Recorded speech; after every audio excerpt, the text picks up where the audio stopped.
continent. We need it to be able to not just bolster our partnerships, but we need it to be able to create value within our continent. Oftentimes, a classic example of a triumph in science diplomacy is the SKA, the Square Kilometer Array, which we have here in South Africa. And we can build more of those infrastructure in our continent. Private sector engagement, it's one issue which those in policy development have constantly talked about. The very meager participation of the private sector in developing policy, in developing certain aspects of our economy, and then youth and gender equality. Now, some of the expectations in terms of the implementation of STISA, the innovation ecosystems that will be built based on implementing STISA, food security, health systems, digital infrastructure, energy access, and climate resilience. Well, these are outcomes, and it's going to take a lot of work for us to be able to begin to see the gains of STISA across these different areas. What STISA does is that it does ask for Africans to rally around a single document and grow this economy around that document. The way forward is being able to harmonize our policies, being able to understand where Africa is already winning, and strengthening those areas where Africa is winning. I want to talk about the implementation plan on STISA 2034. As Madam Mampe already mentioned at the beginning of today, of her opening remarks, she did say we had STISA 2034 and that document had gaps. One of those gaps is the absence of an implementation plan.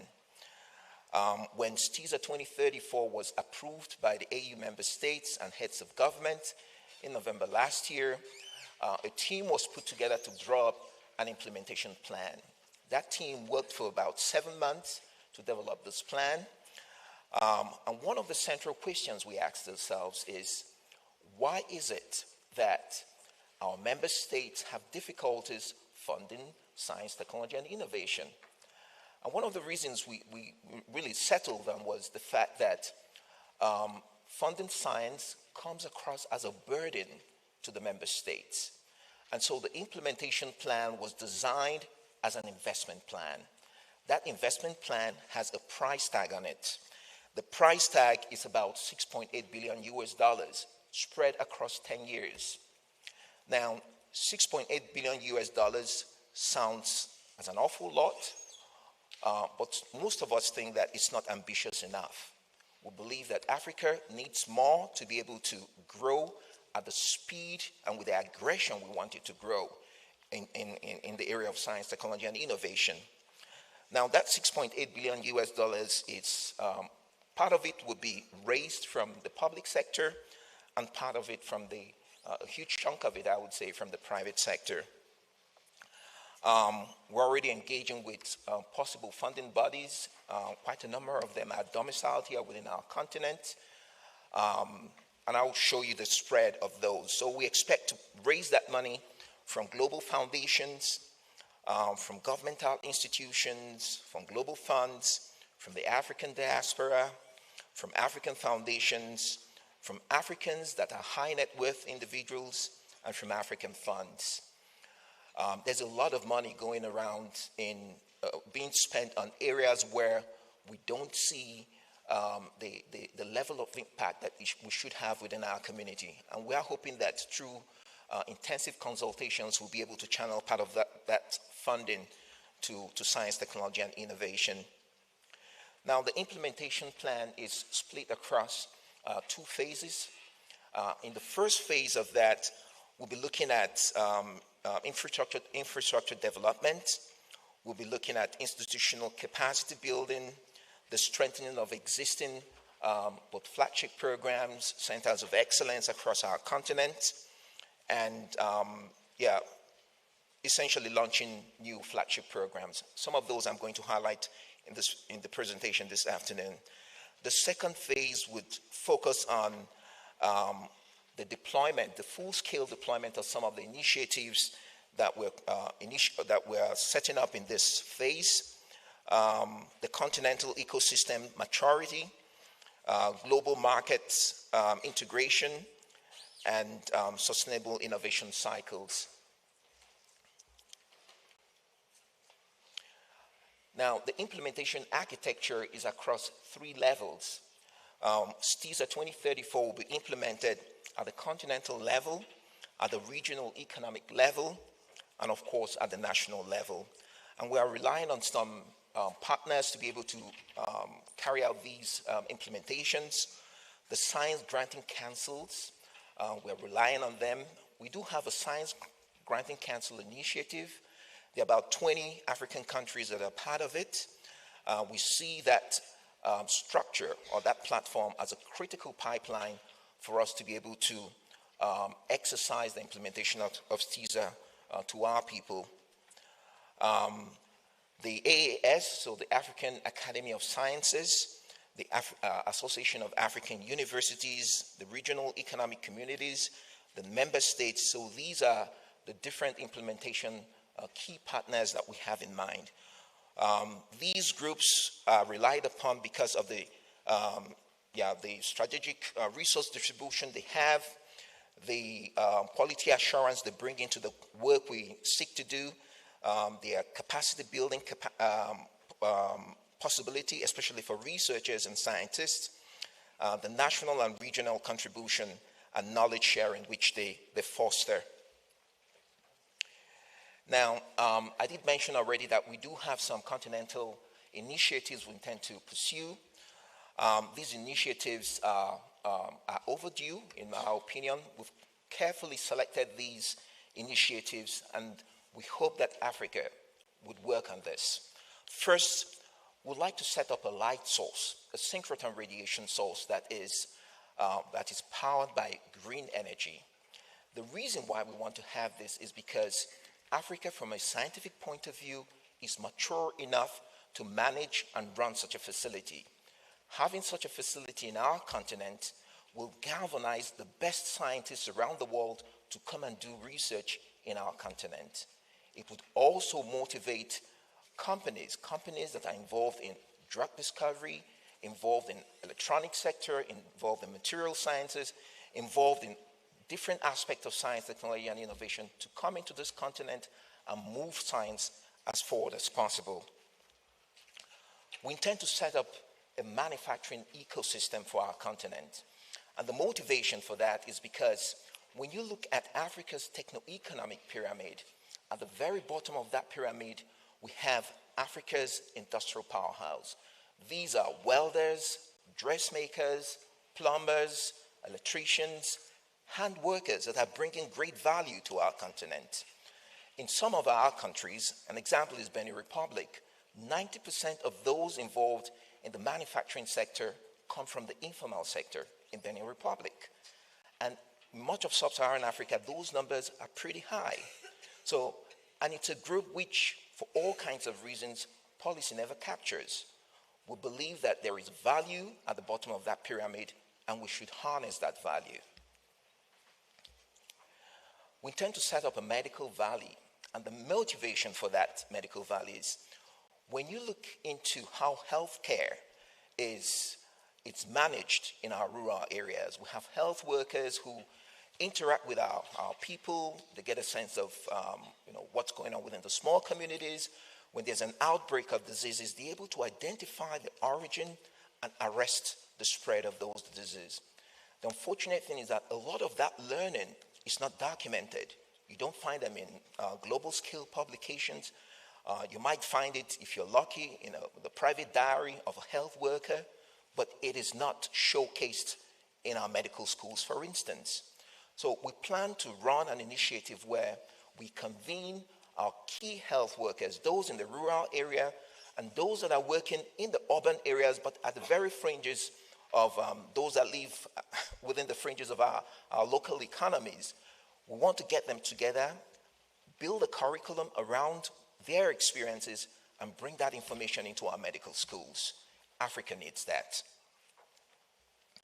And finally, we want to run a semiconductor cluster for this continent. And the motivation for that is because when you look into the entire value chain of the semiconductor industry, upstream, where you're dealing with materials and the foundry work that goes into the semiconductor industry, Africa plays a critical role. A majority of the raw materials that goes into the semiconductor industry comes from this continent, and we should reap the value out of it. Now, Africa is already playing at certain stages of the semiconductor industry. In the design stage, in the verification stage, we have lots of Africans providing services, not just to the global north, but to key critical players in this semiconductor industry in the Far East, in Japan, in South Korea, and even in Taiwan. So Africa needs to consolidate its activity around that. Now, at the tail end of that value chain, you have the assembly work that goes on, you have the testing and the packaging. Africa is still weak on that. We do have some platforms in our continent where a certain level of fabrication is taking place, but we should scale that, and we should scale that aggressively. Aggressively because when you look into the economics around the semiconductor industry, that market, as of 2024, had a size of about 500 billion US dollars. Today, as we speak, that market is about 800 billion US dollars. Based on previous projections, it's believed that that market would have been, by 2030, a $1 trillion market.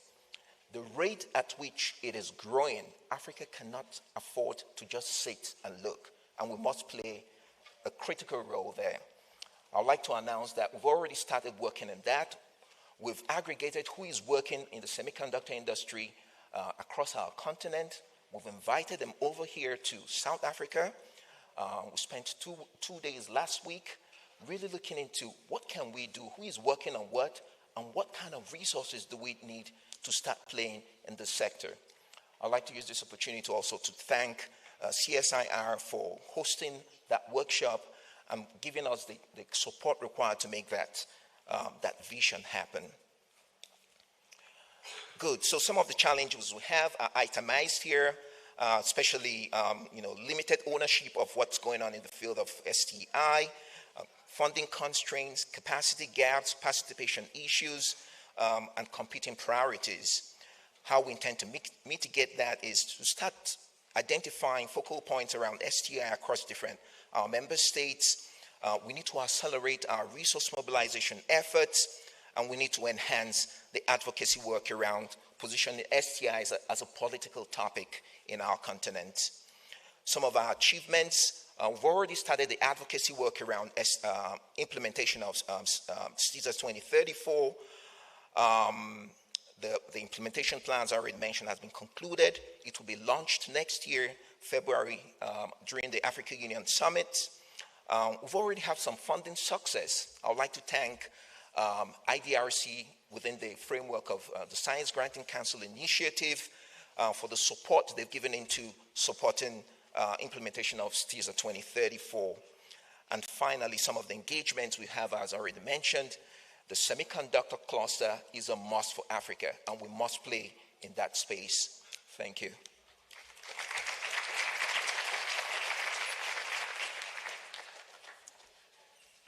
Thank you very much, Prof. We will keep the presentation on in case there are questions about some of the slides. But the presentation will also be shared with all delegates that have attended the Science Forum, because we believe it's not a document you engage with once off. We need to constantly be aware of the contents of the document.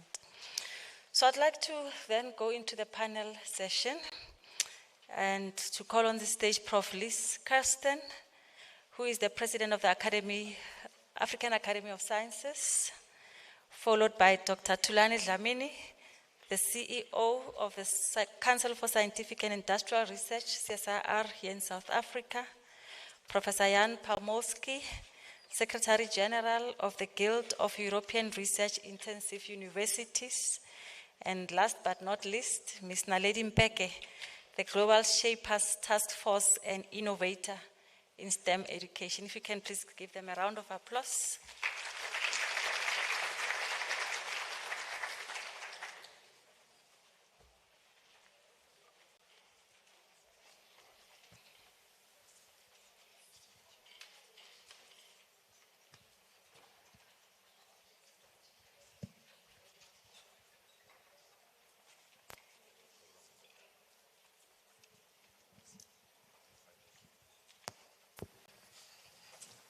right.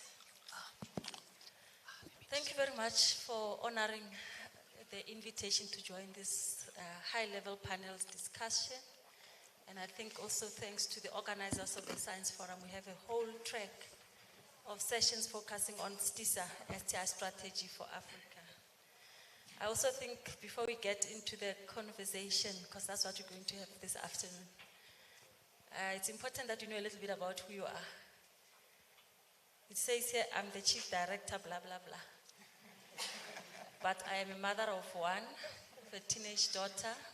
So I am worried about the youth unemployment in Africa, about the quality of education, about STI as an enabler in Africa, what hope, what challenges are there, especially for the youth of the country. So I'd just like to give each of you a minute or so to say who you are, Prof. Not STI, blah, blah, blah. But who are you? Okay. I was going to say ladies first, actually. Okay, I insist on that. Yeah. He wants to think about his answer in the meantime.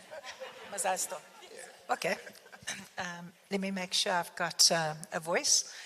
I'm currently president of the African Academy of Sciences, and I'm actually by training a plant pathologist, and I always proudly say that because most people don't know what a plant pathologist do, but we make sure you've got food on the table, and we look after plant health. So biosecurity is very important for us, food security, food safety. And then I'm responsible to ensure that we at least have more than 1,000 fellows by next year. It's one of our targets. Thank you very much.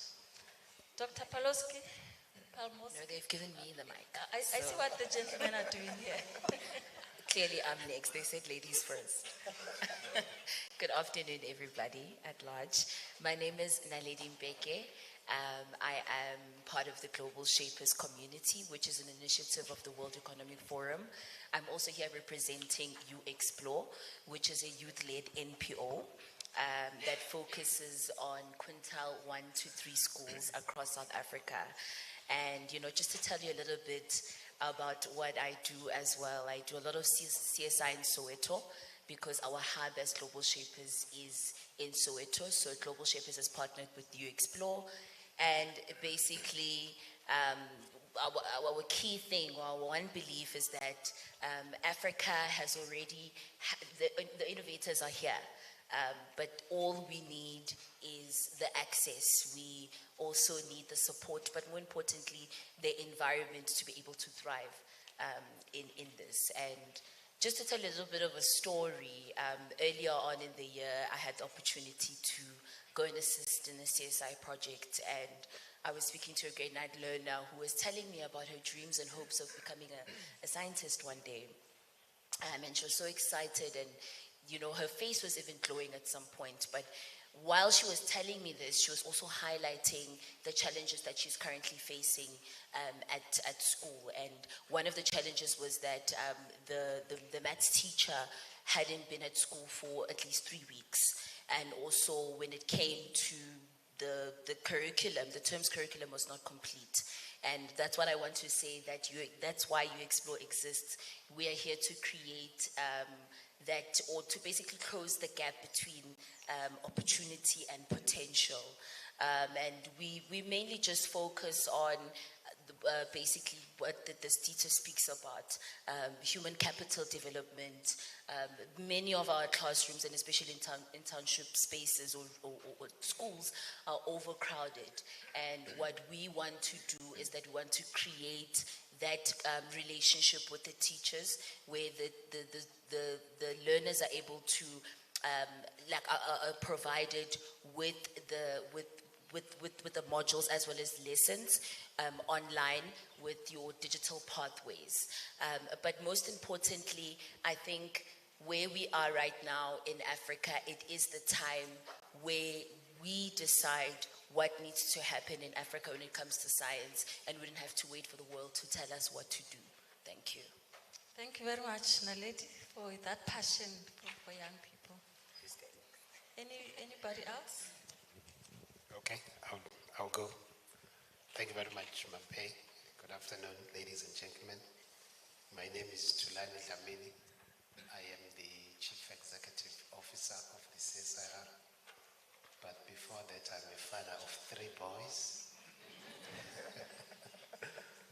My oldest son is an architect, and I'm very proud of him because he's very passionate about sustainable living spaces.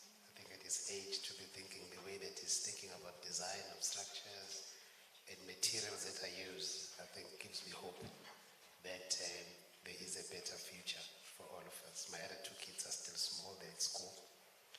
I'm a material scientist by training.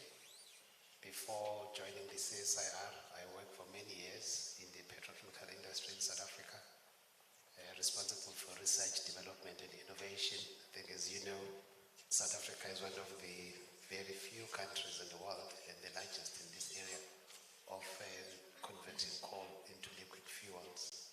So I used to work for that company. Thank you. Thank you very much.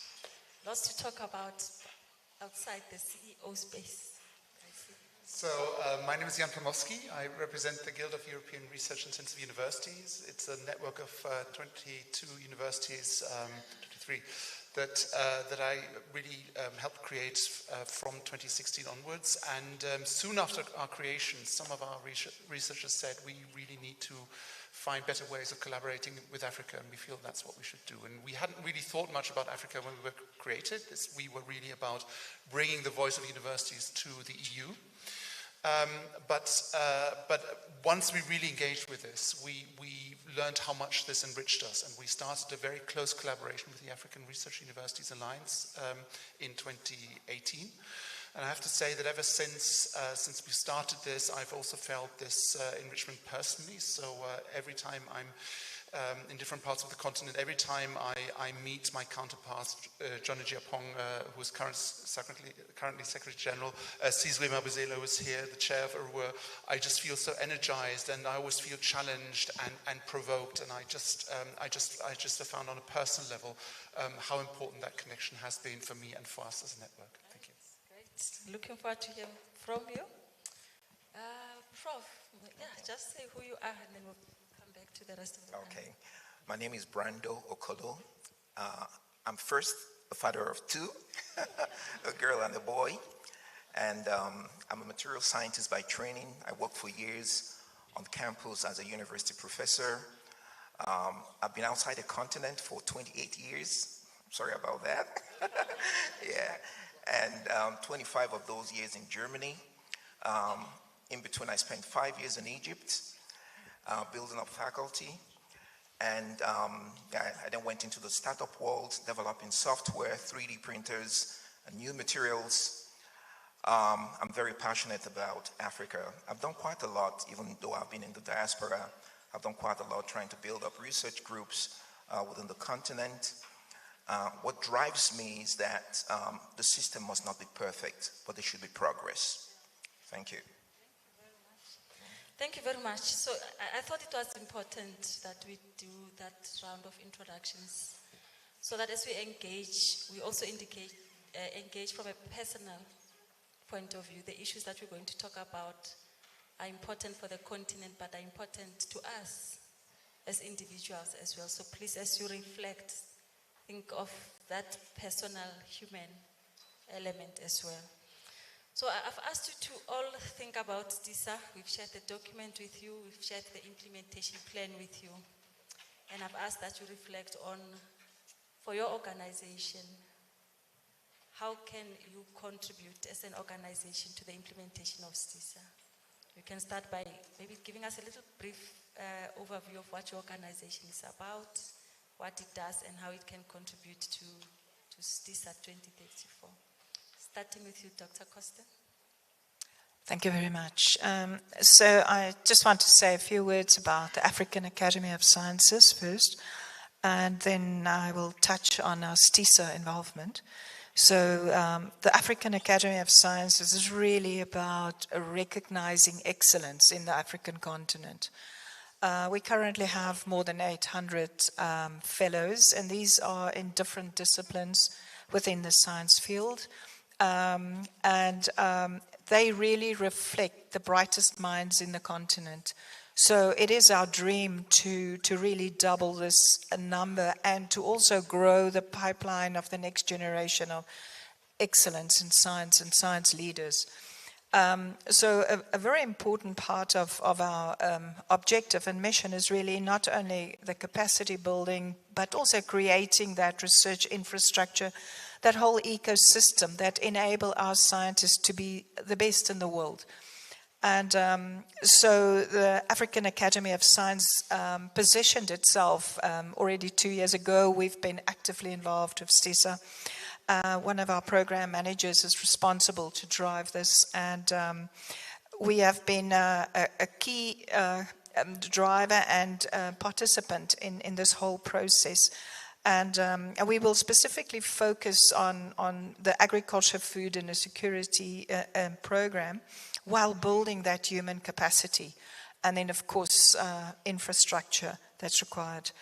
And we, just to give you an idea in terms of our implementation, our strategic plan for next year for the STISA initiative is to actually invite 100 of the 800 fellows across the continent, and we are trying to include fellows from each country within the continent, and to focus them on dedicated working groups for STISA, and that was our commitment, and that over the next 5 years, they will then lead the implementation across all the STISA strategic priority areas.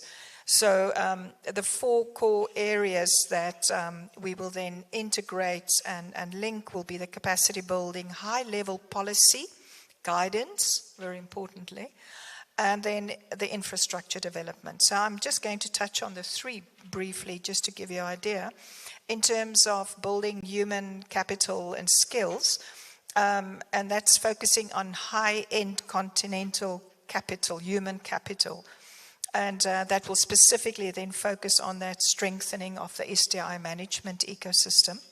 So we have already targeted fellows and people involved with the ARISE 1 program. It's going to flow into ARISE 2 that will start from next year.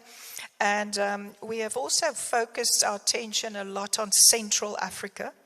And we would like to train, the target for the first phase would be to train 500 ARISE scholars over the next 10-year period, specifically then building human capital.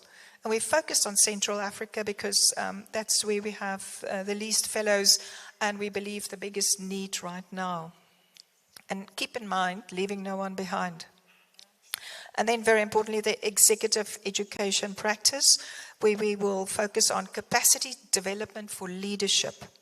And here we have training some of these fellows to become senior managers on the STI imperatives, and also to help and provide local relevant high quality alternatives to, and specifically to a lot of these courses that we want to locally develop for the people, by the people. And then thirdly, specialized centers where we then support high quality research infrastructure.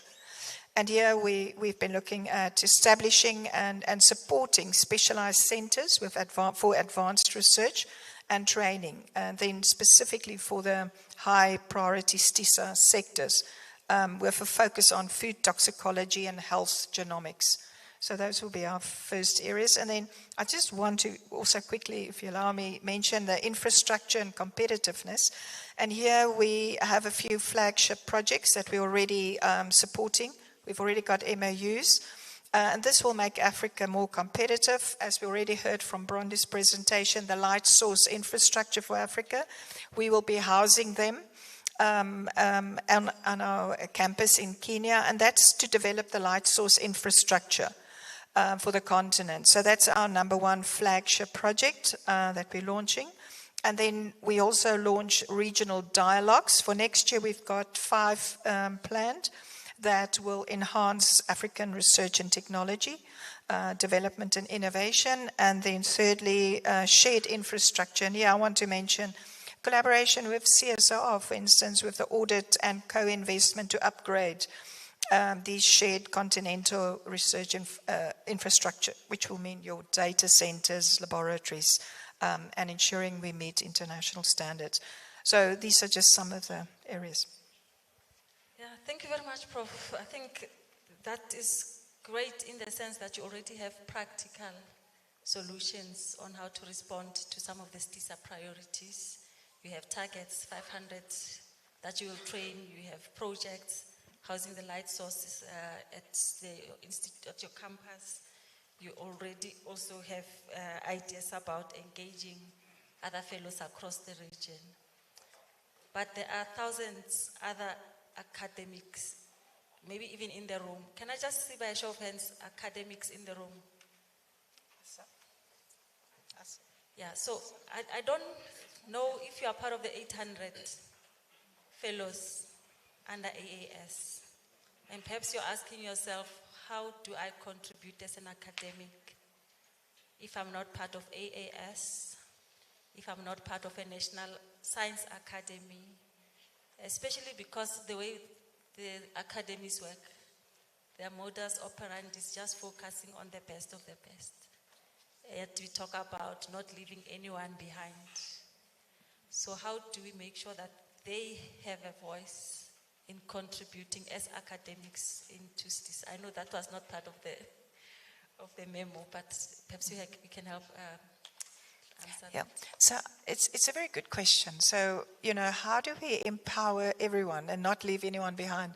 So, obviously, the academies are there to recognize your top scientists. And unfortunately, we use matrices that everyone's using, the H-index, the number of citations, your publications, But this is not good enough. We have to change it, and we have to find additional and alternative ways of measuring excellence, your community impact, your policy interventions, your contribution to society. And these are currently what the African Academy of Science is trying to develop so that we can become more inclusive. So currently we, for instance, do not have fellows or really fellows that's in other disciplines. I'm going to give an example, the law or some of your other sciences. And once again, it needs to be more inclusive. We need parameters that's fit for purpose for the continent and that recognize all the disciplines. But it's a difficult debate. It's a global debate. It's not unique to Africa. It's very similar to assessing universities, status of universities, their ranking. So these are important conversations. And I think over the next 2 days, we're going to have a few sessions where we will unpack this. But what we always say, we have a group or a focus on the young or the young academies, and there's a few in the continent. And then we encourage and support young scientists to go on that journey to become a fully fledged member then of the African Academy of Sciences. So regional academies of sciences is usually the first stop where we encourage people to apply and become a fellow of the local academy. Thank you very much. I'm glad that AAS is already beginning to think about how to become more inclusive, how to use different matrices to ensure that all academics have a say in policy making. Prof. Palmowski, can we move to you, please? The Guild comprises 23 of the most distinguished research-intensive universities in 17 countries in Europe. What does the Guild have to offer in implementing STISA? So thank you for this question, and I think that first of all, if I just explain kind of what we do already. So in 2022-23, I should say started a bit before, but the AU-EU Innovation Agenda was co-created between the two unions, but it also involved, crucially, the science ministers from both continents. And we've been really inspired by this. We've tried to bring our strong voice to this with Arua and the Guild. And when this agenda was agreed, at the highest levels at the previous EU-AU summit in Brussels in 22, we started to then implement this as best we could. So we created clusters of research excellence that are really long-term collaborations with an institutional perspective of 10 years. So it's the institutions involved that guarantee that they will support this. They will also support this materially. But it's the researchers that come up with the ideas and that come up with the networks. So it's a way of stably creating networks based on equitable partnerships, and this is extremely important to us. It's the heart and soul of these, to address key challenges. And again, the frame of these challenges have been identified by the AU and EU, and we fill that with life by saying, okay, so in public health, what are the key challenges our researchers see over the next 10 years? So we now have 22 of these clusters that we have created together, and these are based on excellence, but they're also inclusive. So we comprise 300 researchers from over 120 institutions. That means over 2/3 of the institutions that are involved in our clusters are actually from outside who are in the Guild. So how can we support the STISA? So first of all, I think our research clusters are really directly aligned with the priorities that you have that you have elaborated. And for us, what is important is not just the North-South collaboration, it's also the South-South collaboration. So we really want to actively create and help be part of this. And of course, I know from the strategy, you see yourself also as embedded in a global perspectives. You mentioned the AU-EU innovation agenda, so I think we have our place there. Secondly, I think as a network, we have a role in speaking truth to power. So to give you an example, so the EU through the AU-EU innovation agenda, it's committed to brain circulation. But in another part of the EU, over the past year, the EU has become extremely concerned about competitiveness and has suddenly really start to think very concretely about brain attraction, about really ensuring the best and brightest come to Europe. And we've been very clear against this, and we're also bringing other networks around this, because I think in Brussels we agree that this is not the way to go, and we harm ourselves in the long run by doing this. Third, I think we have a lot to learn from each other, and if partnership is to be real, it is about going both ways. So to give you one example, our research means nothing if we don't reach out to society. African universities have incredible experience of what it means to be in the heart of a very dynamically changing population. And we have a lot to learn from each other when it comes to that. And I think this is something we want to ensure we always remember. And finally, I think we have a really strong role amongst us sitting here also to work with each other. So for instance, I remember, I think it was a couple of years ago that we worked with the AAS to present a common a platform to say we want Arise 2, which is of course funded from the European Union. And it's fantastic that we now see the second phase of that program. And so I think this is also an important contribution we can make. So, some of the Africa-EU engagements are seen not to be as equitable. Are seen not to be as equitable as we'd like them to be.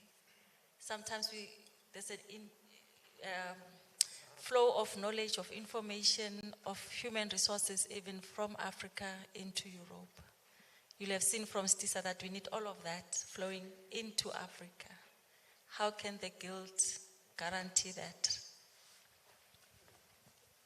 So we're doing our best to address that. That is one of the fundamental starting points of our entire initiative.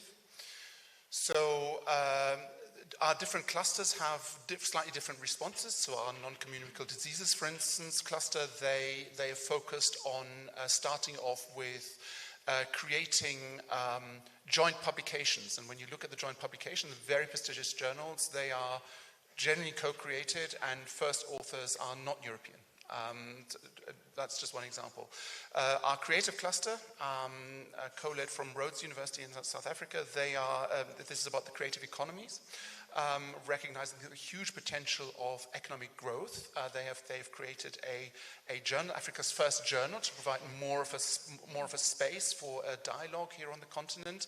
But they're also taking practical steps to enhance education through developing online modules, through providing training. So that there are a lot of, I could go through our list of clusters and give you. Maybe to finish on one example, because I think digital again is so important to the strategy. We have a very large cluster on AI and digital transformation, and they are really keen and at the forefront of developing new ways of engaging with entrepreneurs here and making sure that AI can be used at the cutting edge here. So one of the things they really want to do is to attract money for these entrepreneurs here, but also making sure that is being recognized all of the way, and that there's value creation here on the continent. Right, super. Yeah, already between AAS and the Guild, I see potential collaborations to really support the implementation of STISA. So I'd like that as we draw to the close of the discussions today, you think about if you open to have those kinds of discussions, collaboration between the Guild and the Academy. But let's move on to Dr. Dlamini. We'll come back to you, Naledi. I must say, as I look at the panel, that the organizers have done a really good job of really being gender sensitive, race sensitive, age sensitive, including myself as a middle-aged black woman among the group. So let's go to another middle-aged man in the group.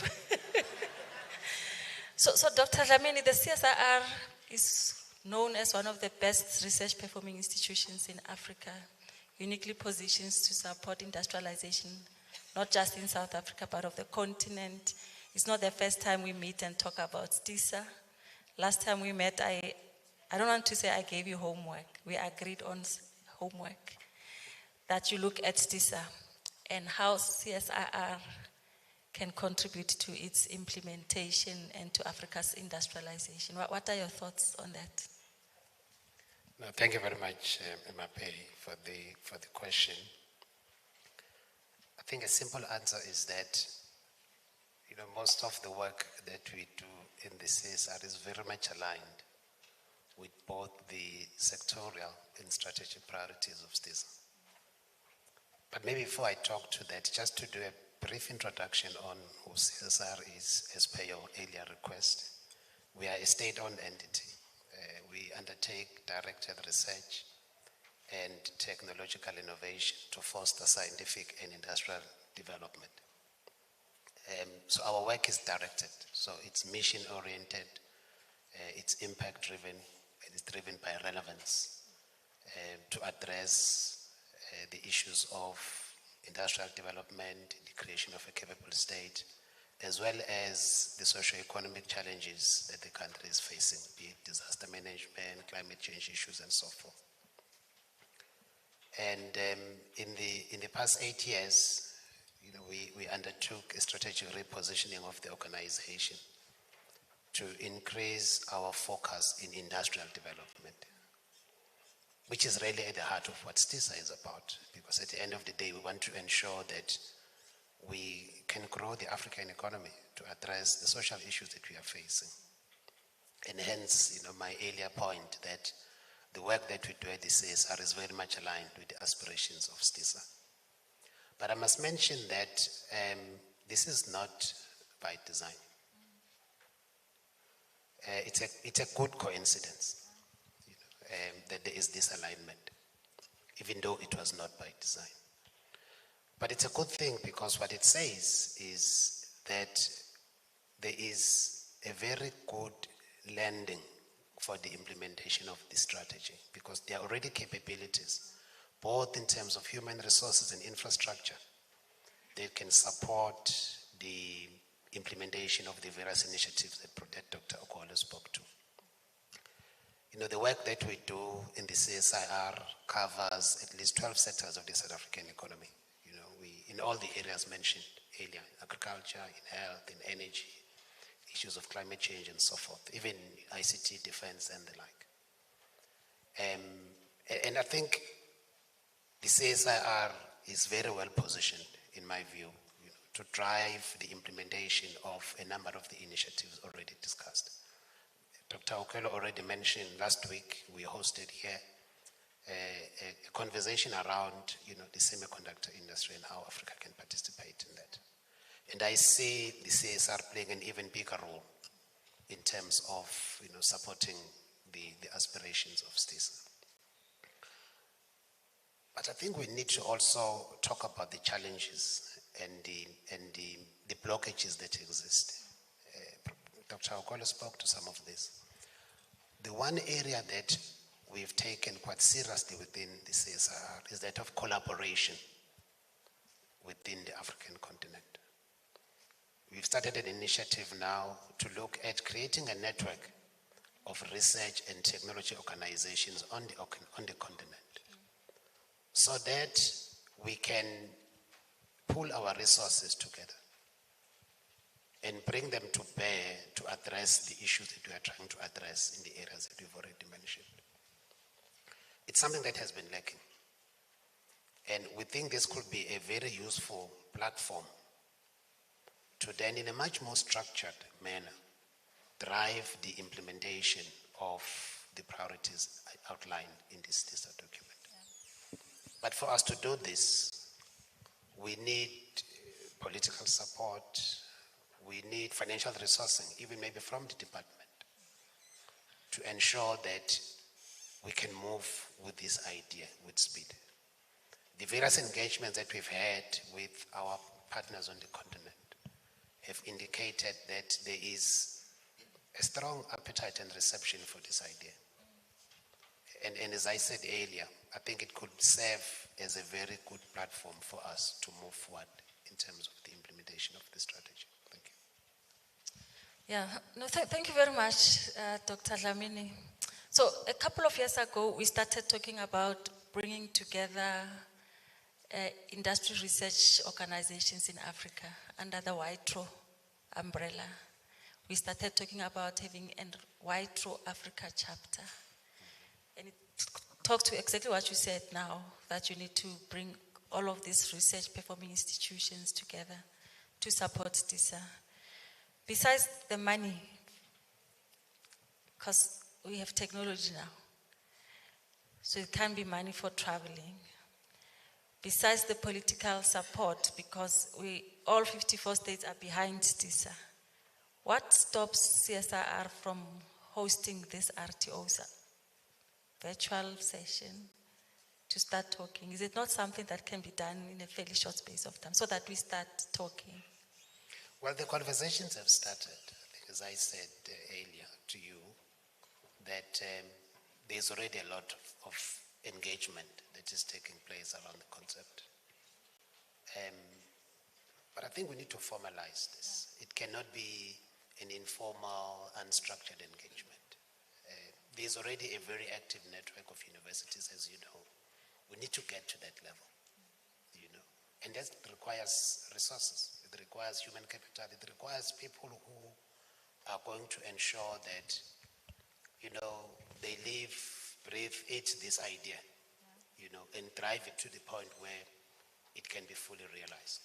So we need to capacitate the idea now, beyond just talking about it in platforms such as this, so that we can see its full implementation. Super, thank you very much. So we will work with you towards formalizing, because there are networks within the group, within the group now that have access, have got the powers to make these networks come together. So we'll start talking with you on that. Coming back to you, Prof. Okello, you've had a while now to think about what could be the low-hanging fruits. The 2-year phases that you spoke about, if you were to start with one project, one initiative that you think will stimulate, will accelerate the implementation of STISA, which project would that be? And who do you need to implement that low-hanging project? You mean based on those 4 initiatives, or STISA generally? Based on those 4, but of those 4, which one, if you were to start on Monday, would you start with, and who do you need to make it happen? I'm sure they are here. We want to commit them. Well, I probably want to start with what's working, and what's working is building up this manufacturing ecosystem. We already have Africans, involved at different stages of a manufacturing value chain, and we need people who understand what technology change looks like, because tooling is a big issue. When you start manufacturing, the more advanced your tooling is, the better you're able to manufacture. We need to drive a technology change at the bottom of that pyramid. That's 1. 2, we also need to, we need to define or redefine quality for our people at the bottom of the pyramid. Quality is decisive. So you ask yourself, what distinguishes the roadside welder from the welder in Airbus? It is quality, not creativity, but quality. You'll even be surprised that the roadside welder is more creative than the welder working for Airbus. So these are the things, for me, these are already a very low-hanging fruit. Being able to drive that technology chain, being able to digitally network manufacturers across the continent and get them to start sharing manufacturing data. This is important for me, yeah. And who could work with us? I think there's a lot the rest of the continent can benefit from South Africa, really. When we look into South Africa's manufacturing space, we have about 1.2 million unemployed within South Africa's manufacturing sector. And that excess capacity can be outsourced to the rest of the continent to drive manufacturing. I believe we should do something about that. And from a continental point of view, we are prepared to work with South Africa to initiate the conversation that would make that know-how transfer and value transfer possible. Thank you. Yeah, we have 800,000 unemployed graduates in South Africa, toiling the streets, smoking what is called nyaupe. It's an addictive drug. And I think with what you said now, the low-hanging fruits, looking for, and these are skilled people, young, unemployed, skilled people that need to be kept busy, that need to contribute to the continent. That's something we need to think about. How do we facilitate movement of these young people across the continent to go where there's support, where the jobs are, where they can be utilized? So we'll have to come back to that. But I want to give the young lady in the panel an opportunity. So when I asked Prof. Okolo about who does he need to implement STISA, we need young people. He's spoken about the statistics of the young people in the continent. Some of the stats say by 2030, over 60% of the employed globally will be young people. What do the young people have to say? How can you contribute to STISA? I think, when you highlight Africa's population, you're looking at about 70% of the population which are under 30. And as you explore, all we want to do is provide accessible education. I hear the amazing things on the presentation, all of these are lovely. But now we need to do the groundwork in terms of making education accessible, especially when it comes to the STEM-related subjects.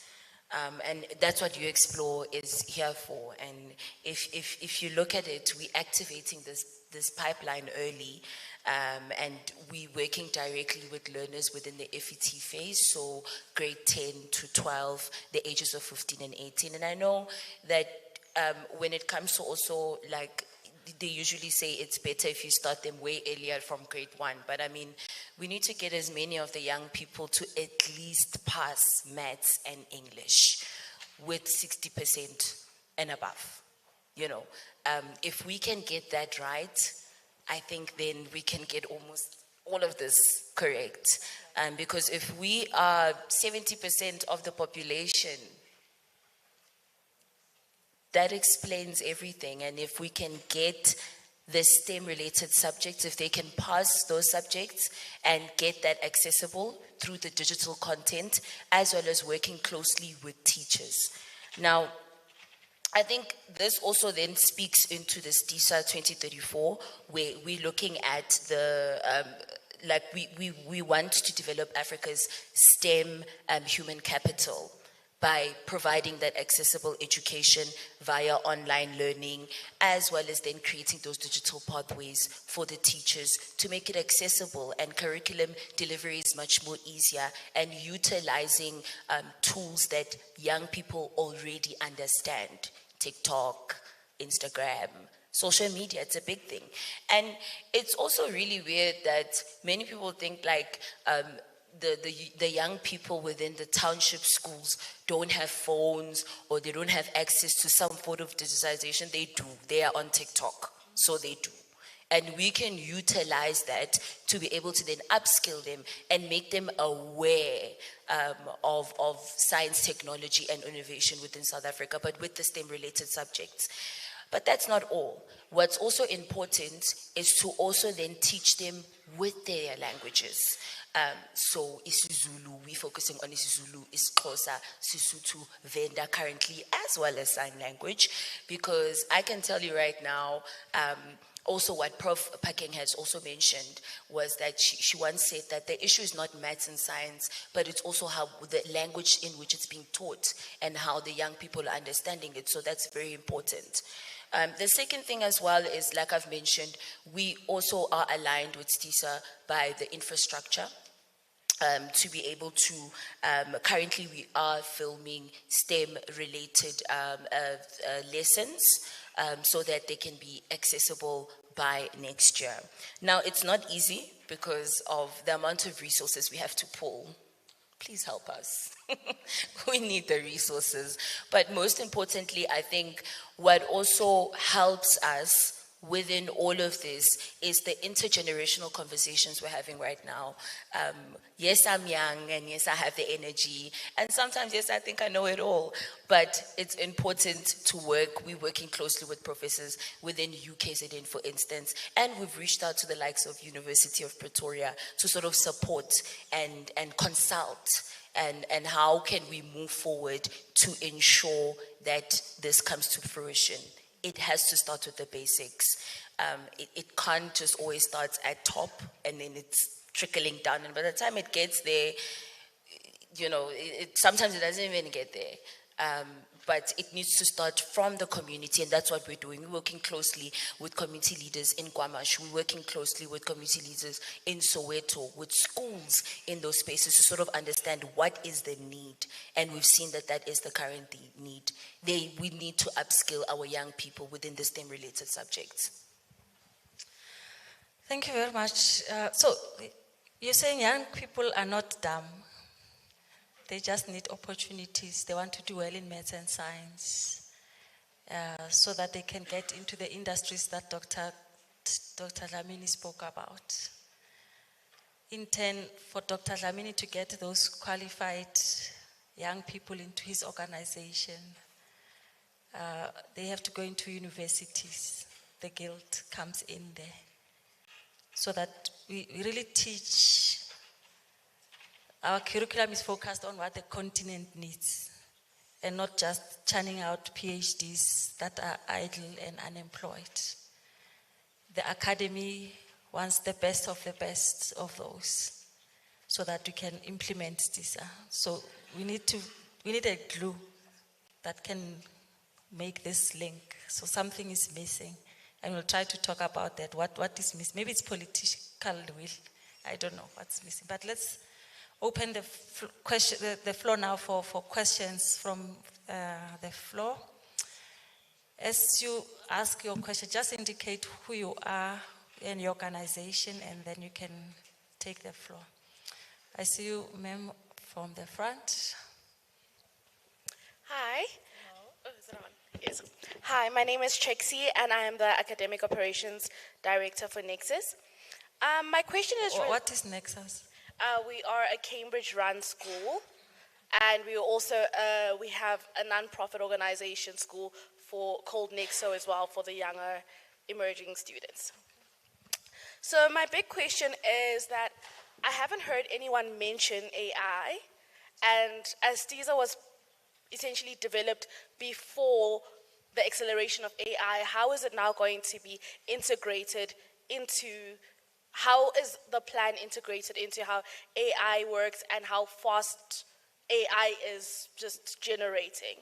And how does this affect the younger generation, the youth, and the actual program? Thank you very much. Brilliant question. Well, let's take maybe two more, and then we'll ask the panel to respond. I see you at the back, and I see you, Malet. Hi, can you hear me? Yes? My name is Ganesh. I am working as a professor in AI and data science from Germany. And Sorry, I didn't hear that. You work for who? the German University of Digital Science. I am a AI and data science professor from Germany. Okay. I came to South Africa to do some kind of training for younger people on AI and data science. Can you speak a little bit slower? Okay. So actually, a lot of people are talking about opportunities and AI. So I would like, these are not questions actually, being a foreigner, just my observations. South Africa has really very strong resource, right? But how to utilize, we have to think about that. So I would like to ask a question. How many people are here from science background? Are there any non-technical people? You can see non-technical people are not here. They are on the road. Yeah? So concentrate on them. Bridge, there is a big gap between technical departments and non-technical departments. So now data science can generate offers, particularly for non-technical departments, by providing some kind of training on data science applications. Yeah?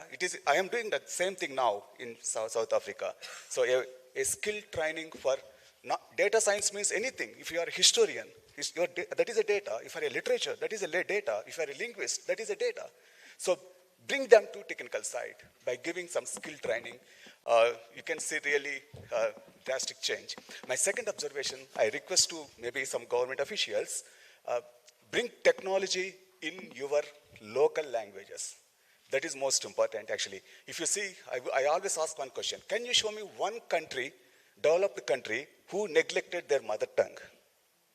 No. So think about that. Bring technology in your local languages. That is most important.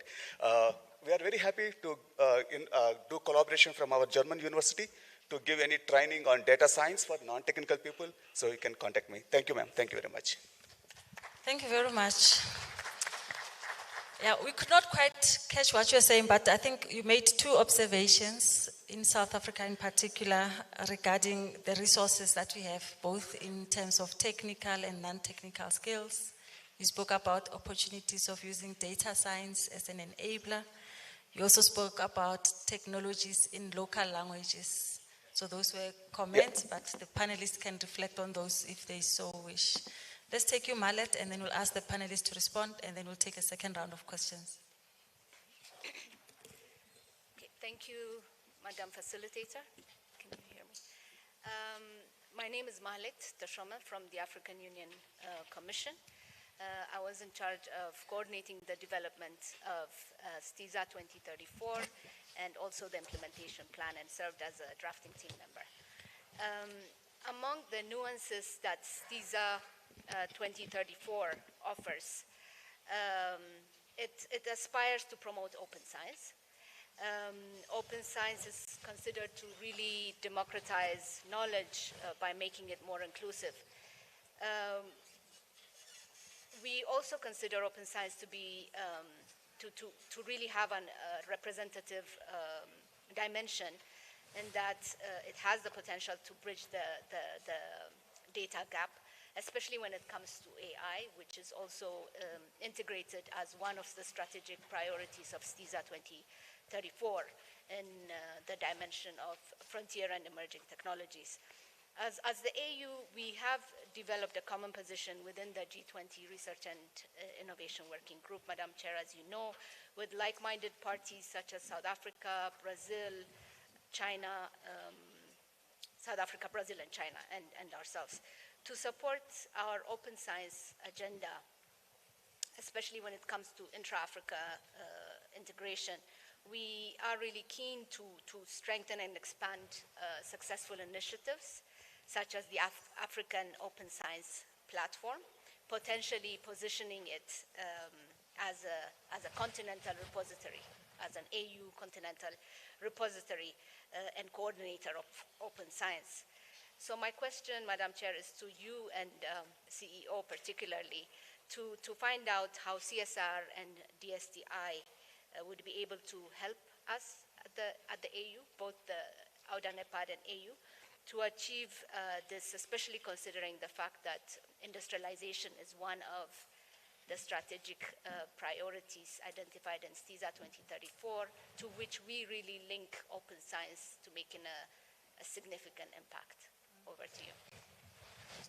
Yeah, thank you very much, Malet, for that brilliant question. So, STISA and open science.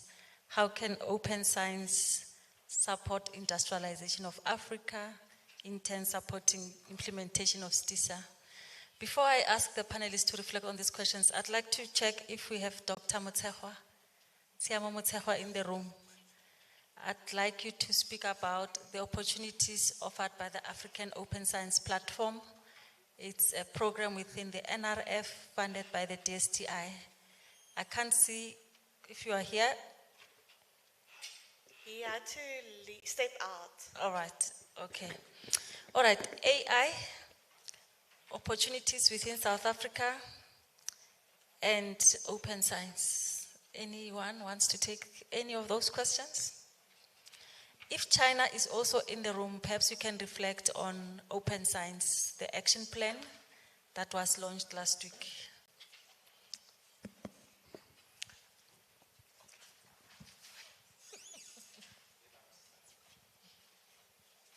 It's all right. Maybe I'll start. I think the comments made around the AI are important points.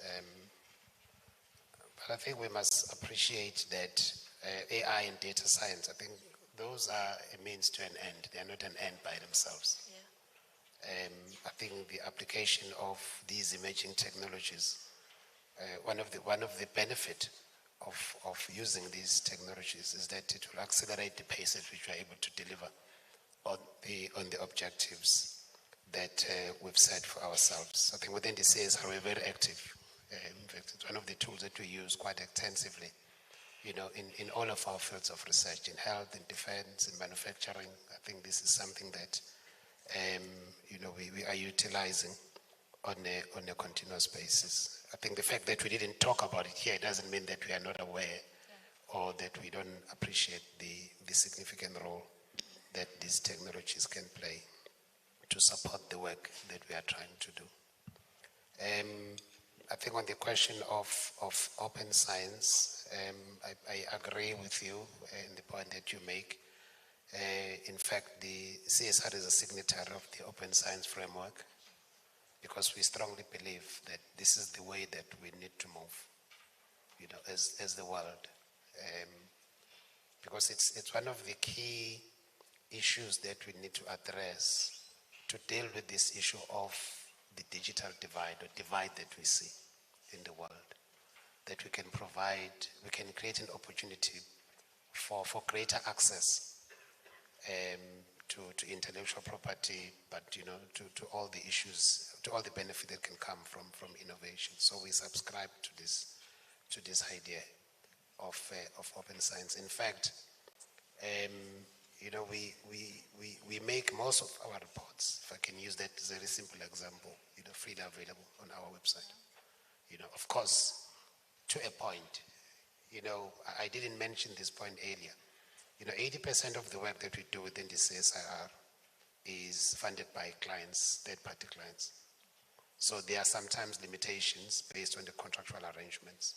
But to a large extent, the work that we self-initiate, we make freely available, to the point that we can do that. So we certainly believe in this idea of open science. Thank you. Thank you very much. Prof. Okolo, you want to respond to that? Yeah, okay, let me respond from a continental point of view. We do have a continental strategy on AI, and that strategy is about 2 years old. It's a bit obsolete. It's going to be updated. But there is a lot going on beyond the policy document in our continent in the AI space. Africans are already providing a lot of AI-driven services to the global north. You'll be very surprised. And you probably heard an announcement from OpenAI about 4 weeks ago or 5 weeks ago that the largest user base or community of their tools is from Kenya. It's surprising, isn't it?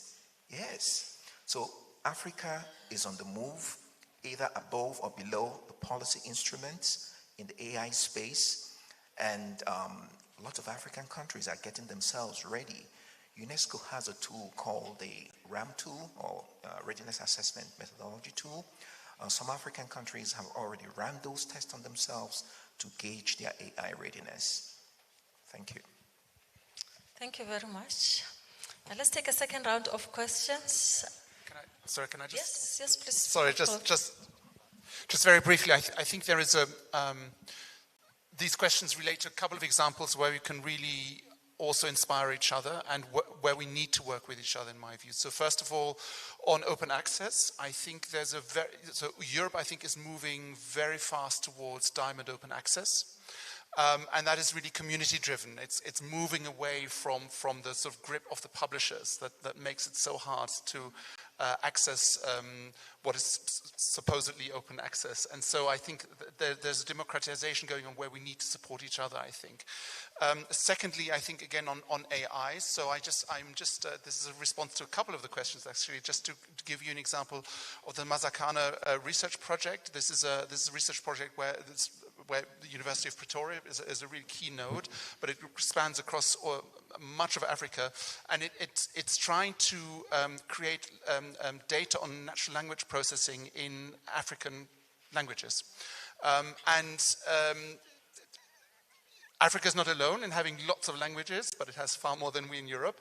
But the question of how do we empower communities and populations whose first language is not English is common to most of us on this globe.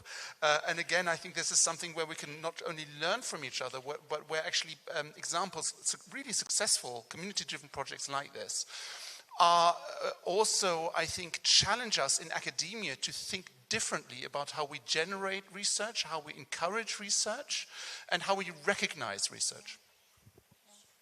Yeah, and how we share the research results as well, because that's what open science is all about, so that we don't repeat the cycle.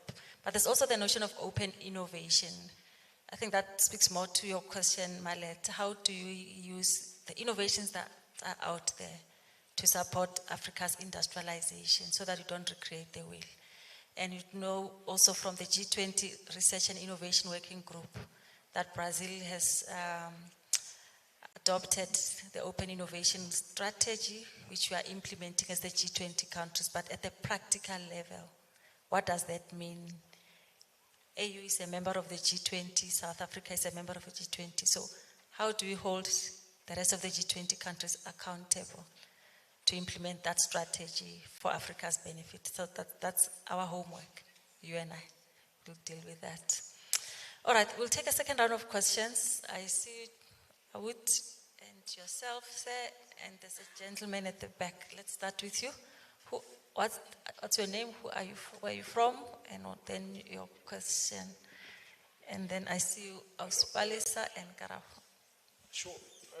I'm Etienne Alain Foucault. Just a minute. We're starting here. You go first, please. Thank you so much. My name is Valentine. I'm Head of Innovation and Technology at Nexus Schools. So My question is that if we all serious about, okay, first of all, thank you so much for telling us that you are parents. And I do believe that you'd understand with me that innovation starts from a young age. And with that being said, if Africa is serious about STISA 2034, I would actually like to believe that we can't really wait then for people or for students to actually reach tertiary level before they become scientifically and technologically competent. And with that in mind, I actually do think that if we look at phase 1 and phase 2 of the implementation plan up until 2034, we actually get to realize, like, for instance, our school. We've already introduced robotics in primary school.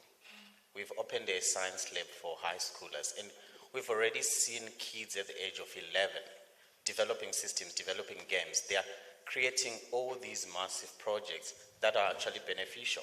And I think these are the people, or the young innovators, that are going to actually be the people who will be in the forefront in 2034. So my question then is, how do we grow the vision for Africa in a way that not only strengthens these kids, but also brings innovation to Africa back? If we're going to start at an early age then, can't we then push resources in high schools, in kids who are trying to actually better this, that have got the ideas, so that we can actually contribute to the STISA 2034? And my last question is that, how can early institutions like these schools be supported so that their students' work can actually be recognized at a national level? Thank you. Yeah, so the foundational phase, the gaps at that phase, and we don't have a specific person in the panel. Maybe that's where the gap is also in the STISA document, that we don't start at that foundational phase. But I'll let the panelists ponder on that question. There was a question in the middle. Yeah, I think the one at the middle there, in the white t-shirt, and then we'll come to you. Okay, good afternoon, everybody. This is Genesis Pasha speaking. I'm the founder and CEO of iLook Telecoms. So what we do is we provide internet services for rural communities. Now, my question is, actually, it starts with a comment, but then the question is going to come later, that even though we are actually on the ground with other internet service providers, whose mission is to make sure that we digitize rural communities, what we actually realized that we always find on the ground is that there is an element of imbalance between the societies, where you get to realize that it's more like there is a belief of people that stay in rural communities that want to live in a specific manner, and then there is a life of township, and then at the same time, it's more like there is a life in the city, like a city life. So in a way, if maybe we can find a way to make sure that we combine all the segments to come together, because we always feel like whenever we are on the ground, of which remember in most cases, rural areas are the most is the most population that we have in South Africa, that if we can find a way to make sure that we include them in the science factor, particularly for the STISA right now, as we are talking about it, that if we can find programs where we bring language into science that they can be able to communicate in, to be able to make sure that they understand the innovation that we are always talking about from the research level, so that it can come from the top and bring it to the bottom, because of once we can get that solution correct on the lower level, particularly in the rural areas, the lifestyle for most rural areas is almost equivalent to many, many African countries. So if you get it right in that segment, trust me, you'll be getting it right for Malawi, for Nigeria, for all these African countries. So my biggest question to you right now is there a way that government, maybe through policies, including the scientists that are here right now, including the OEMs, the equipment manufacturers, if they can find a way to make sure that we localize this content, we localize the designs, and we localize all this innovation, so that it can be able to fit everybody in Africa. Thank you. Yeah, thank you very much. I think the audience is redirecting us to the foundational phase as the missing block in STISA. How do we build from the bottom up? The colleagues from Nexus emphasized the teaching of maths and science using AI, using local languages to teach, and so on. So is that not something missing in STISA? And how do we pull together all of these NGOs that are at the foundational phase in the continent to support STISA? You don't have to answer now. We'll come back to you. You had your question? Yes, thank you very much, Chair and the panelists. My name is Maduma. I work for Dr. Dlamini as a senior researcher. I work in the hydrogen space. So when Prof. Okole and Prof. Costin, apologies if I mispronounce your names, were talking about the synchrotron, I think that's something that would be very much appreciated by the material scientists, particularly here in South Africa, because the amount of time and effort that you have to put in writing grants to go to the European Union or in Brazil to access a synchrotron is very tedious and time-consuming, and you're also not guaranteed that you'll actually get the grant to go up there. So the question that I have is, where is the geographical location of the synchrotron? Do we have the skills, for the beam radiation, etc., and how it will be powered? Because in the implementation plan for STISA 2034, they actually mentioned that it will be green energy that will be used to power up the synchrotron. Thank you very much. Yeah, thank you for that. So it's at the practical level, how do you make the African light source synchrotron work? Where is it? How will it work? If we have AFLS colleagues in the room, they can also respond to that, or Prof. Costin, if you can please help us with that. And then Dr. Skejane, and then Karabo. Okay, all right. Good afternoon, colleagues. I had my original question, but I'm also interested in this submission about on teaching mathematics or physics in our languages. I'm from the Walter Sisulu University, and I'm the Deputy Executive Dean of the Natural Sciences Faculty. And I'm mentioning this particularly because we've just recently started with implementing the language policy, or let me call it the language policy, in terms of incorporating indigenous languages, of course, using the local context, in our context being Sotho and Xhosa in the province. But at the same time, so where I'm getting to is that at the same time, catering for the students that are coming from the disadvantaged or not so well off backgrounds, therefore they are also not performing so well. So what I'm getting to is, while it is also interesting, I'm quite curious as to this submission, where would it take, let me call it that cohort too. Because remember, also in the STEM, we experience the leaky pipe as we go on. And this cohort that comes in already with a disadvantaged background, it's the one that first experiences the leakage out of the pipeline. So I'm just putting it there as something that we need to think deeply about. Now coming to my question, in terms of the STISA, I can't help but think of STISA in line with Agenda 2063, which are not so much, still today, Agenda 2063 is the language of those of us who have an interest in the continent, right? But it's still not necessarily yet so institutionalized. Now also let me speak for the sector I'm coming from, the higher education, whereby higher education institutions will participate in the Times Higher Education THE, and they're being evaluated on the UN SDGs. Now, when are we going to institutionalize the STISA as something that also counts towards the rankings of our institution, of the higher education institutions when they become measured, so that we can see as to where is it transforming, or does all its objectives really get to be achieved when we implement them at a particular level? Thank you. All right, thank you very much. I think I'll answer that one.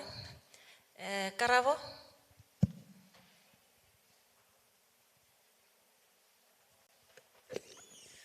Afternoon, colleagues. I hope you can hear me. My name is Karabo Mlambo from the Department of Science, Technology and Innovation. And mine is more of a comment, and I want to possibly submit it as a perspective. But firstly, I would like to commend Naledi for the work that you're doing in Soweto, especially as a person that comes from Soweto myself. I don't think when I was young, I would have known about things that are happening that you're doing, as a young person back then, though I left my youth just a few months ago. I'd like to congratulate you. It's the townships, have not been looked at, and every time I hear or see that there is work being done, perhaps however small it is or non-visible as yet, I'd like to congratulate you on that. Keep up the good work. But I'd also like to come on a saying that goes like, what you think is what you become. So I want to actually put it as what you say is what you become. Seeing and constantly perhaps talking about the youth in a negative light, for example, saying they're possibly dumb, is kind of disheartening, so far as we've had in the Science Forum, and just even today we have a lot of young people coming from their schools to attend such sessions, and perhaps however, policy related or however we speak in government, in industry, but they hear. And I think that's actually something, and having observed in the past years of the Science Forum, looking that we are celebrating 10 years, and in the first years that they weren't there, and perhaps in the past 3 years, the young people are here. And I think that's rather better to actually say the small steps might not be visible, but they are there. We also, the high unemployment rate also is a perspective of something bigger, other challenges that sometimes also science related, or some of the activities that are happening under science actually have no impact on. So we should rather commend, and firstly I'd like to commend the parents that bring their high school, even primary children here to get exposed to this. So in going with what you say is what you become, I think it's rather better we really speak positively about it, so that tomorrow when they speak also to their friends in their break times or school holidays, they speak about such and not about how possibly the negativity around how the youth of South Africa is. Thank you. Thank you for that comment. I think it was a comment. Yeah, but we're saying young people are looking for opportunities. They want to do well in STEM subjects. They are not dumb. They are looking up to the policymakers, up to the academies, up to organizations to empower them, to help them pass maths better. That was the context in which we are speaking about. Perhaps to respond to your question, Dr. Skejan. Yeah, so we want to do things differently, not just as South Africa, but as the 54 African Union member states in implementing STISA 2034. We want to take responsibility, ownership, accountability into account to how at the domestic level we're implementing STISA. So as the DSTI, we started July last year to start consulting across the NSI, looking at entities, looking at academia, looking at private sector, and to really draft a domesticated STISA implementation plan that commits us to targets, that commits us to timelines, that commits funding, to say how do we as the academia contribute to STISA. So we'll be coming to your university to ask how can WSU support STISA? What do you need from the department? So that on an annual basis, we come together and say, what have you done with the resources that have been provided to contribute to STISA? And I call on all member states which are here to also do the same. Otherwise, we're going to see the same as STISA 2024 if we don't take accountability and domesticate the implementation of STISA. There were a couple of questions that were asked. I don't know if you want to reflect on those. There was a question on the synchrotron location. and the opportunities there. I think the issue of the language policy, Dr. Skejan was a comment, but we can touch on that. And there was, yeah, I think the others I've tried to respond to. Are you able to respond, Dr. Kosten, to the synchrotron question? All right? Yeah. So first, let me address the synchrotron facility. The approach we have is that there's going to be a continent-wide consultation. We have people from the AAS who would scan across the continent and determine where such a facility would be located. We've historically had an African Light Source Foundation, which is now under the management of AAS, starting this month, I believe. Yeah.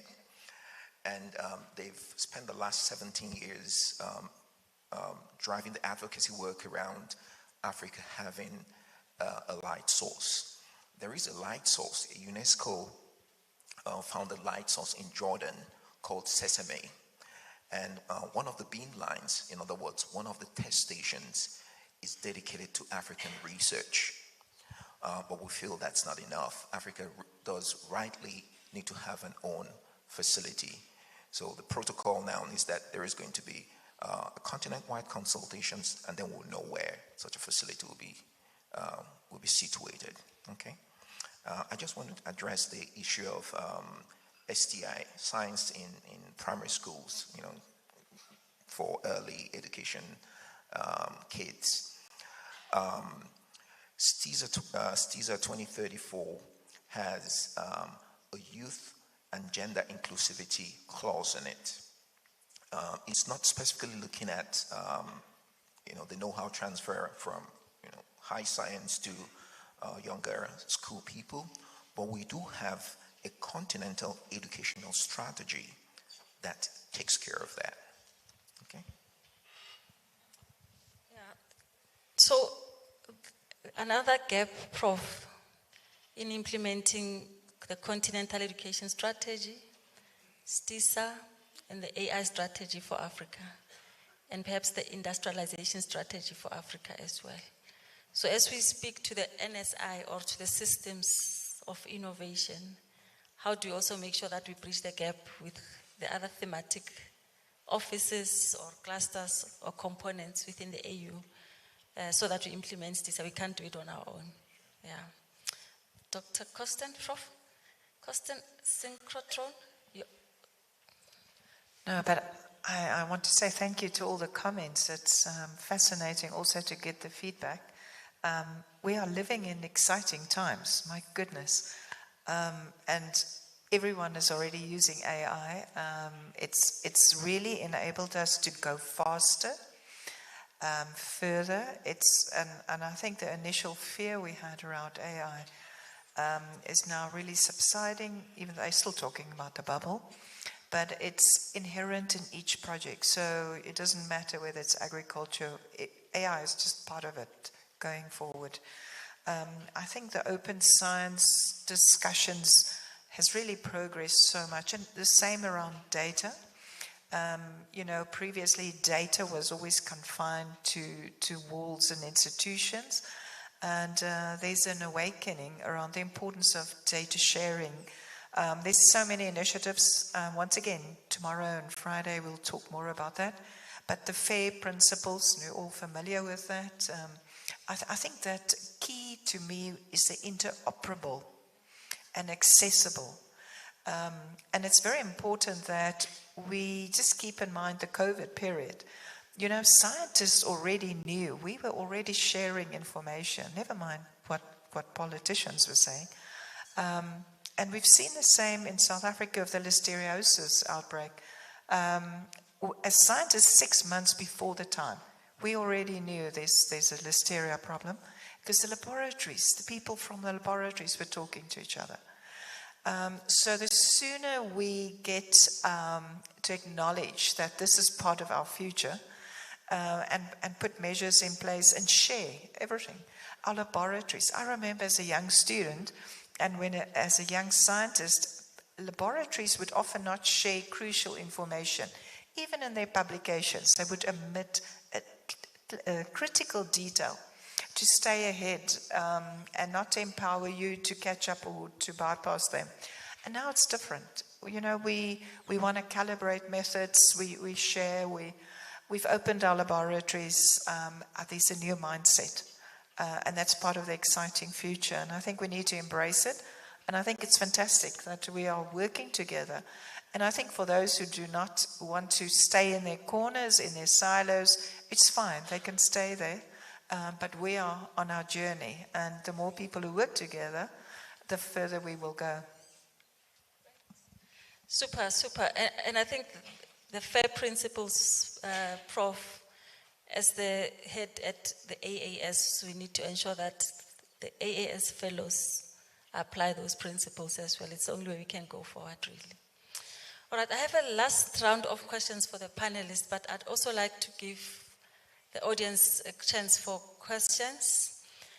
But in addition, I know we have delegates from the number of African member states, Namibia, Eswatini, DRC, Zimbabwe, and so on. So if you're in the room and you'd like to share with us how your country intends on implementing STISA, would like to hear from you as well. I see two questions. There is one to this side, and then one at the back there. Oh, to this side also, yourself, and then one at the back there. So let's take those two, and then I'll ask the panelists also my last question. Can you take two from this side? Okay, thank you so much. My name is Kariso Mampa. I'm a metallurgical engineer with some experience in the mineral processing industry. I'm also the founder of a startup called V Green Storage Solutions. So we are focused on producing vanadium-based energy storage with zero fire risk. And vanadium, because South Africa is blessed, we're actually the third biggest producer of vanadium in the whole world. And also we understand that when we talk industrialization, we must talk reliable, affordable, and accessible energy. We cannot do it without that energy as the core. So again, I'm a master's candidate. I just submitted my master's dissertation because I understood with the limited resources, I have to go into academia to equip myself so that, you know, I can bridge the gap between academia and industry. Now, my question is more on accountability, right? So we have the STISA 2034. We have like 8 to 9 years remaining. To the leadership of STISA 2024 specifically, how do you rate yourself since the inception? Where are you? Where do you rate yourself? Out of 10. What do you rate yourself and why? And then when we get to 2034 and you haven't met the target, what accountability are you taking? Are you willing to step aside, or, you know, what accountability are you taking? Because as the youth, I need to have confidence in the leadership that I have to say, should action not be done, something will happen. Otherwise, this becomes all just talk. Thank you. Well, thank you very much. Thank you very much for that question, Malet. Prof. Okolo, you will respond to that one. There was another hand, I think, at the back. Yes, that hand is here. Well, thank you. My name is Eric. A Research for Life Country Connector for Ghana. Now, to be or not to be come 2034, we all know that political allowance or stampede has a lot to say about all of these ideas. In most cases, it's just like planning your birthday celebration and your parents have the final say. And so I want to put it to Prof. Costa, if he thinks the political environment is improved enough to get us through what we are planning today. Thank you. Is the political environment mature enough, or has it improved enough to ensure that we reach the aspirations of STISA 2034? Well, We'll come to the answers in a minute. Let's take the two questions. There was a question towards the back there. Please go ahead.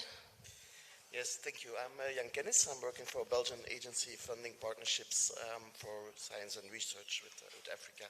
And as a father of a teenager from mixed African-European descent, I'm raising him on my own. I'm actually preoccupied with equity and inequality. As is the case in Europe, many African universities are very different in terms of education quality, research quality, etc. And I heard the colleague from AS mentioning the focus on Central Africa. Belgium has many excellent research partnerships with Central Africa. So my question is, what does STISA actually do now, and your organizations also do, to integrate and upskill universities that are not part of these top 200 we always talk about? Because not all universities, not all researchers can actually be part of a center of excellence or an academy. Did you get the question? How can the rest of the universities that are not part, I think he's speaking to the East Africa universities that you're working with, but he also spoke about universities in Belgium. How can they be part of supporting STISA? Yeah, but we'll come to that. There was another hand in the middle there. Yes, you in the purple shirt. Thank you for the opportunity. And I'll say that sitting here and hearing all this story, it reminds me of, all the project of African Union that never come to realization. And I ask myself, as a researcher, and first, my name is Etienne Alengfeke. I'm a researcher at the UNISA. So my problem here is that we have several constraints. As much as you want to contribute and see the Africa to regain its independences, you have the system whereby, if we just talk among ourselves as strategists, people that want to put in place a strategy that will help us to solve our own problem, without involving the people that are taking the decision. Because I'll take the case of an educator. As a lecturer at UNISA, not only at UNISA, in any institution in South Africa, at the end of the year, they don't evaluate you based on the quality of student that you produce. They evaluate you based on how many students are passing. And that's a problem, because you want people that can, that are able to stand quality. And quality is does not go with numbers. And this is the involvement of politics into the education. That's something that you need to look into it. And as well, also want to find out from the STISA leadership if they have actually try to work through some groundwork to find out that, in fact, embarking us in this direction, you are indeed going to be successful at the end. Is it not just going to be sort of blah blah that you see as an African Union? Because I see the validation was obtained from NITPAD and African Union. And you all know that the one who drive, the one who gives the money, is the one who dictate. And also, you also check in our curriculum, as a politician, you need to have curriculum reformulation or decolonization in order for us to have a proper education. Will help us to be innovative, innovator, instead of education that allowed us, most of our students, to come out seeking for work. So there are a lot of work that need to go on background. And I think this platform that you have here, people leadership that you can actually influence the politics and the government, so that we can actually go through that route in order for us to be able to implement this project. Thank you very much for the initiative, and we are ready we will try our best to contribute in such a way that one day we will see this come to realization. Thank you. Yeah, thank you very much. I didn't hear the majority of what you said, but I don't know if you're able to pick up and respond. Okay. You would like to respond to any of those questions, please? Anyone?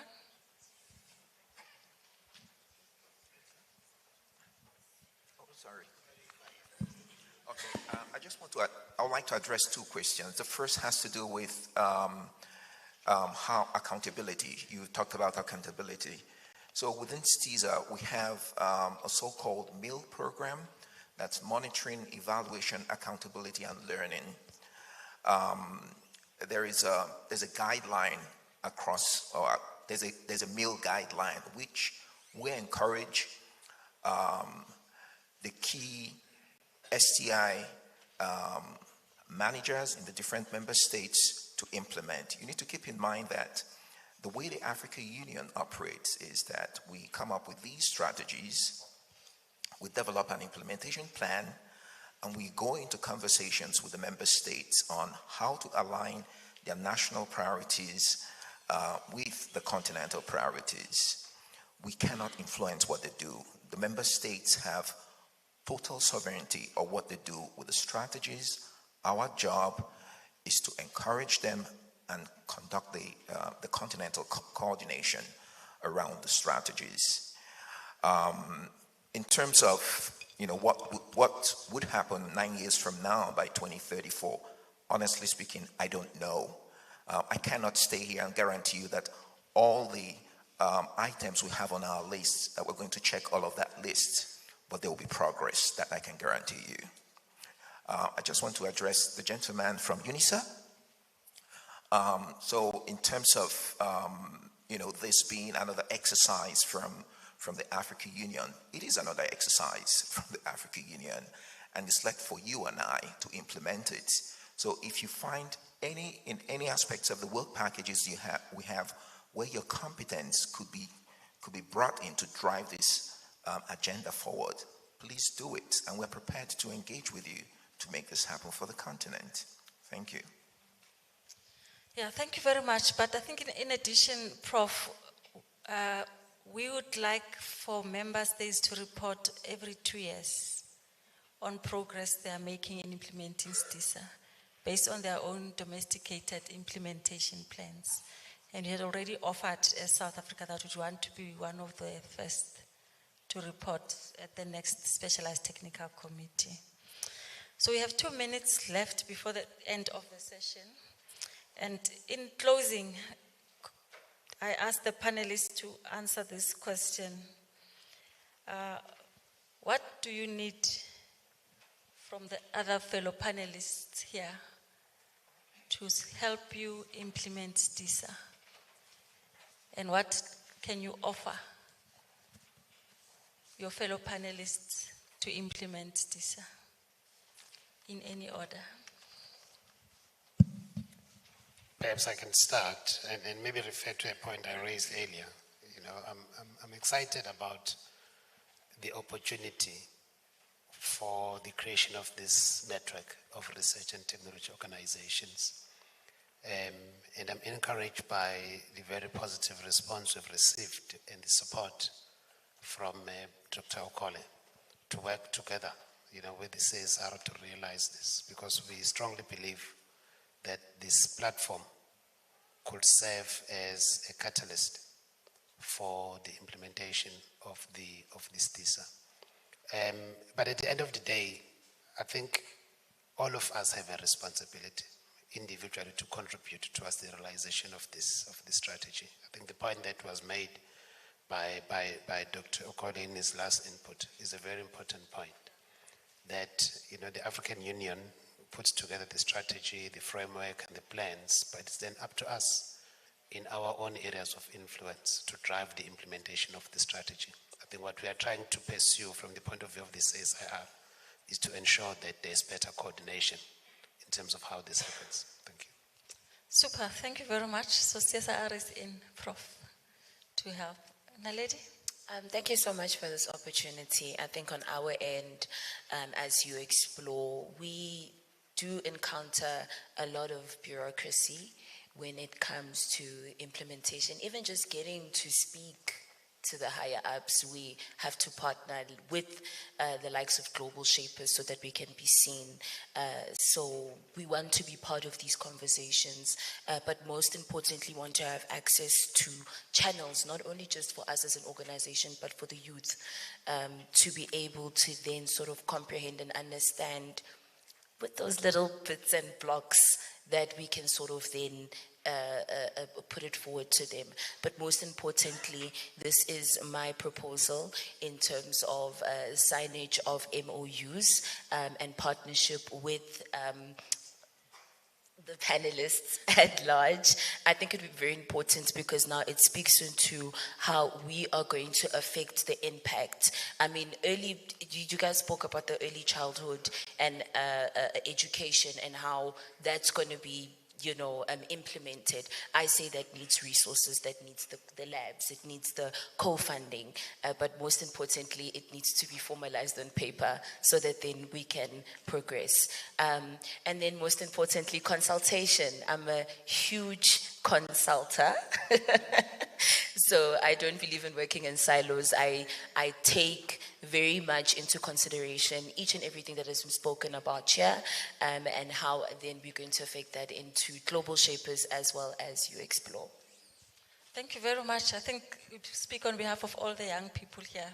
They want to be included. Yes, and this is also open to anyone else within the auditorium who would like to partner with us.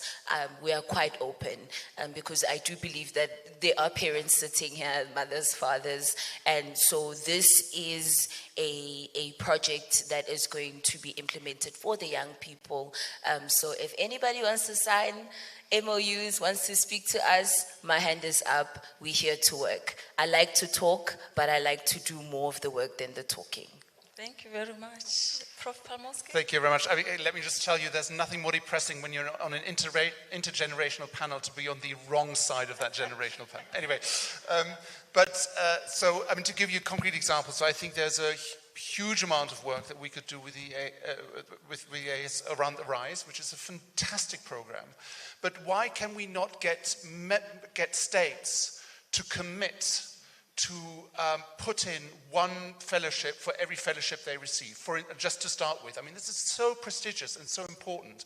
And then going beyond that, I think this is really about creating an ecosystem, and this is where I think we all come in. So how can we make sure that then these ARISE fellowships are then sustainable through a much stronger ecosystem around them, so that we ensure the sustainability of what these fellows then create? And so, to my mind, this is, it's not for me to talk about this in an African context, but I do think there's a deeply global context now.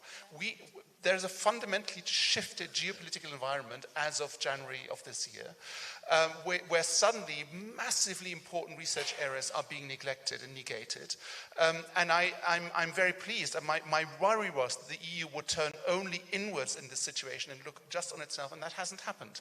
And so I would really hope that as part of the success of the strategy for the next 10 years, we will also see an increasing growing together of the EU and of the AU and all other interested global parties to create a much stronger but also much equitable and just research ecosystem. Yeah, brilliant. So that's a challenge to us as governments, policymakers, to match the fellowships that are offered under the ARISE program. Thank you very much. We will take on that challenge. Prof. Yes. So I like the saying truth to power. I thought it's so important for us. And I think it's very important to demystify science diplomacy. That's the first thing. I think we're talking about the brain drain or brain circulation. I think we need to look at particularly the wrong side of the sort of discussion age-wise. Our scientists, with so much knowledge, wealth of experience and wisdom, that we keep them in the system and we use them in mentorship programs. Let them then help us co-train the next generation. And the young people need role models, and I think we mustn't forget that. I'm not saying movie stars, but here we have two young scholars sitting in front. And fantastic that you're here. It would have been fantastic if 2 rows were filled with the future leaders. So I think the message is clear. We want to invest in them, and that we, maybe through this partnership, should enable that link between the wiser, well-established scientists and the next generation of scientists who's very familiar with all the modern tools of AI. And so I think that's a very important part of this partnership going forward. I also want to just say something about being more inclusive, was also one of the questions, and in the geopolitical situations.